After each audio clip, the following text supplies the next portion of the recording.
تھا اور اس لیے چھوڑا گیا تھا تاکہ قیامت تک میرے محبوب کے چمن کے پھولوں کی خوشبو آتی ہے۔ یہ یاد رکھیے گا، ہم لاوارث نہیں ہیں، ہم وہ ہیں جس کا اجمیر والا بھی وارث ہے، خود مدینے والا بھی وارث ہے۔ سبحان اللہ۔ ہاں، خود مدینے والا بھی وارث ہے۔ میں سلام کرتا ہوں نوجوانوں، اللہ آپ کی جوانی کو سلامت رکھے۔ عشق کرو یار حضور سے، عشق کرو۔ عشق بھی کیسا، حضرت بلال اللہ اکبر مدینہ چھوڑنے لگے۔ حضور کے وصال کے بعد جب جانا چاہا حضرت بلال نے، کئی سارے صحابہ آگے، بلال نہ چھوڑ کے جائیں مدینہ، نہ چھوڑ کے جائیں۔ فرمانے لگے رکوں تو کس کے لیے رکوں؟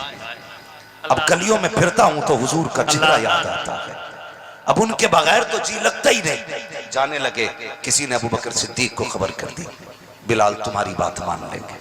حضرت ابوبکر صدیق آ گئے، کہنے لگے بلال چھوڑ کے نہ جا مدینہ، یہیں رہ۔ حضرت بلال نے نہ بس یوں سمجھے کہ منہ ہی بند کر دیا حضرت ابوبکر صدیق کا۔ کہنے لگے ابوبکر اگر اپنے لیے خریدا تھا تو روک لے، اور اگر حضور کے لیے خریدا تھا تو پھر جانے دے۔ اور پھر ابوبکر اللہ اکبر، ان کی تو زندگی حضور کے لیے تھی، سب کچھ حضور کے لیے تھا، ایک ایک سانس حضور کے لیے تھی۔ پھر حضرت بلال کو نہ روکا۔ کئی مہینے بیت گئے، ایک دن بلال نے نہ خواب میں دیکھا، حضور نے فرمایا بلال جی آمینہ کے لال، مہینے ہو گئے ہم سے ملنے نہیں آتے۔ اللہ جب اتنا سنا نا تو بس نیند ٹوٹ گئی۔ صبح تیاری کی، دوڑتے ہوئے سفر کی تیاری کی، مصطفیٰ کے مدینے آ گئے۔ جب مدینہ شریف آئے، یار عشق ہے، اعلیٰ حضرت فرماتے ہیں عشق تیرے صدقے جلنے سے چھٹے سستے، جو آگ بجھا دے گی وہ آگ لگائی ہے۔ جب حضور کے مدینہ آئے نا تو کبھی ممبر کو چوم رہے تھے، کبھی اس لکڑی کو چوم رہے تھے جس سے حضور ٹیک لگایا کرتے تھے، کبھی حضور کے بیٹھنے کی جگہ کو چوم رہے تھے۔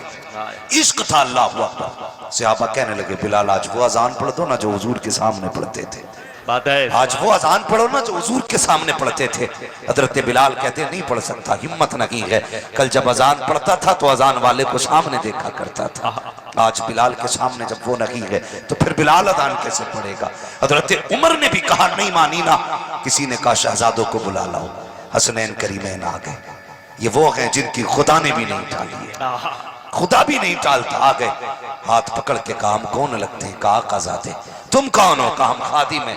کہا پھر حکم ہے کہ اذان پڑھ کے سناؤ، حکم ہے اذان پڑھ کے سناؤ۔ حضرت بلال بھی زنا پہ آئے، اذان پڑھنا شروع کی۔ خدا کی قسم مؤرخین نے لکھا ہے جب حضرت بلال نے اللہ اکبر کہا تھا تو جن عورتوں کے ہاتھ میں روٹیاں تھیں وہ ایسے ہی روٹیاں چھوڑ چکی تھیں، جو توے پہ روٹیاں تھیں توے پہ رہ گئی، جو چولہے میں روٹی تھی چولہے میں رکھی رہ گئی۔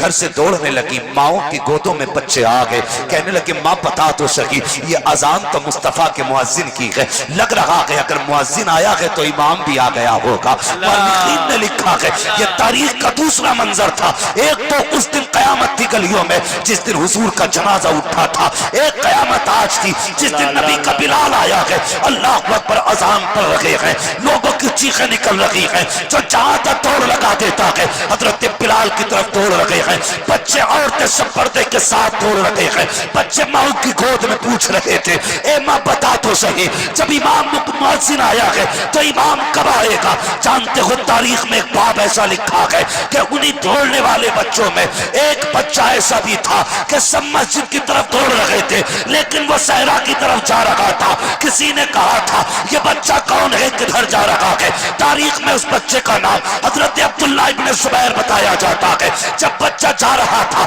تو ہنستا ہوا گیا، جب پلٹ کے آ رہا تھا تو آنکھ میں آنسو تھے، سسکیاں تھی، چھوٹا سا بچہ ہے۔ کسی عقل مند نے پکڑا، کہا بیٹے بتا تو صحیح سب تو بلال کی طرف آ رہے تھے لیکن تو جنگل کی طرف کیوں گیا؟ اس نے کہا تم نہیں جانتے ہو جب میرے نبی مدینہ تشریف لائے تھے تب بھی سارے لوگ نکل کے باہر گئے تھے تاکہ آقا کا استقبال کیا جائے، میں نے بلال کی آواز سنی، میں اس لیے باہر گیا تھا، آقا آتے ہوں گے ان کا استقبال کروں گا، آقا آتے ہوں گے ان کا ویلکم کروں گا۔ کہا رو کیوں رہا ہے؟ کہا جب حضور کو نہ پایا برداشت نہ کر سکا، میں نے کہا تھا عاشق صرف جوان نہیں ہوتے، اگر وہ چاہے تو 10 سال کے بچے کو اپنا عاشق صادق بنا دے۔ نعرے تکبیر، نعرے رسالت، عرس مقدس، مسلک اعلیٰ حضرت اے عشق تیرے صدقے چلنے سے چھٹے سستے، جو آگ بجھا دے گی وہ آگ لگائیے۔ او یار پیار کرو حضور سے، عشق کرو حضور سے، محبت کرو حضور سے۔ نوجوانوں گارنٹی کے ساتھ کہہ رہا ہوں، قسم خدا کی کوئی ماں اپنے بیٹے کے لیے اتنا نہیں روئی ہوگی، کوئی باپ اپنی اولاد کے لیے اتنا نہیں رویا ہوگا جتنا میرا نبی اپنی امت کے لیے رویا، آہا واہ واہ واہ، اپنی امت کے لیے رویا۔ سبحان اب مسئلہ یہ نہیں رہ گیا ہے کہ کس کو کھڑا کرنا ہے کس جگہ پہ، نہیں، ہر بیٹی تمہاری بہن ہے، ہر مرد تمہارا مومن بھائی ہے۔ اب یہ نہیں آگ ان کے گھر میں لگی ہے تو میں تماشا نہیں دیکھوں گا، بلکہ ایسے ہو جاؤ خنجر چلے کسی پہ تڑپتے ہیں ہم امیر، سارے جہاں کا درد ہمارے جگر میں، ہائے ہمارے جگر میں ہے۔ اگر اب بھی نہیں بدلے تو کبھی نہیں بدل سکتے، یا آخری موقع اگر اب بھی نہیں سدھرے تو کبھی نہیں سدھریں گے ہم۔ اپنی صفوں میں اتفاق پیدا کرو، اتنا بڑا مجمع بیٹھا ہے، گارنٹی سے کہہ سکتے ہو کسی کی کسی سے ناراضی نہیں ہوگی، سب کے دل پاک ہوں گے، کہہ سکتا کوئی گارنٹی سے نہیں۔ ابھی نعرہ لگنے لگے تو لوگ کھڑے ہو کے بھی نعرہ لگا دیں گے، لیکن تم نہیں جانتے ہو، اگر بغض اور اناد لے کے مسجد میں جاتے ہو نا، یہ تو جلسہ ہے، مسجد میں بھی جاتے ہو، اللہ کہتا جب تک تیرا دل صاف نہیں ہوگا مجھے تیرے سجدوں کی ضرورت نہیں ہے، تیرے سجدوں کی بھی ضرورت نہیں ہے۔ حالات اپنے دیکھیے، مرنا ایک دن، مجھے بھی موت آنی ہے، تمہیں بھی موت آنی ہے۔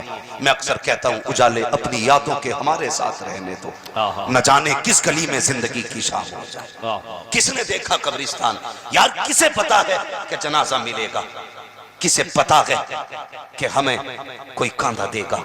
کئی بار تو ایسا بھی ہوا کہ یار کاندھے نصیب نہیں ہوئے، کتنی ایسی لاشیں پڑی ہیں جنہیں کفن میسر نہ ہوئے، مٹی دینے والے تو بڑی بات، کوئی پہچاننے والا نہ ملا۔ دعائیں کیا کرو اللہ ایمان کی موت دینا اور عزت کی موت دینا، دعائیں مانگنا نوجوانوں، دعائیں مانگنا، اور خدا کی